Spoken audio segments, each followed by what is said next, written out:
Puri Chakratirtha road रे जने hotel कर्मचारी को हत्याकांडर खुलासा करिछि पुलिस। मोबाइल को केंद्र करी होटेल कर्मचारी विक्रम केशरी प्रधान को हत्या करा जायतिबा स्पष्ट करछन्ती एसपी पिनाक मिश्र। कहछन्ती ए घटना रे दुई अभियुक्तों को गिरफ्त करा जायछि एवं दुई अभियुक्तों मध्यरु जने हला चंदनपुर संतोष कुमार नायक और अन्य जनक चक्रतीर्थ रोड रो विश्वजीत कुमार रथ।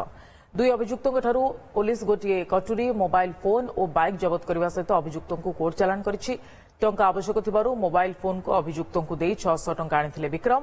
परे अभियुक्त माने विक्रमर मोबाइल फोन को अन्यत्र बिकी देइथिले। मंगलवार संध्यारे विक्रम अभियुक्त मानकु 600 टंका फेरस्त करी मोबाइल फोन मागिबारु एहाकु नै उभयଙ୍କ मध्यरे बचसा होइतिला। ए बचसारु उत्त्यक्त उग्र रूप नेइथिले दुई अभियुक्त संतोष एवं विश्वजीत। प्रथमे पत्थर रे और परे कटुरी रे अति विभत्स भाव में विक्रम को हत्या करथिले बोली एसपी कहछन्ती। मोबाइल चोरी ही बिक्री कर देथिला। मोबाइल चोरी ही मुख्य कारण मर्डर रो मेन सही स्पॉट रे मर्डर करथिले। जो वेपन यूज हेतिला जो आमे डेड बॉडी आपन माने देखिथिबे ता गुटे थ्रोट स्लिट करा हेतिला एवं गुटे पत्थर रे बड़ पत्थर रे मध्ये ताको आघात करा हेतिला।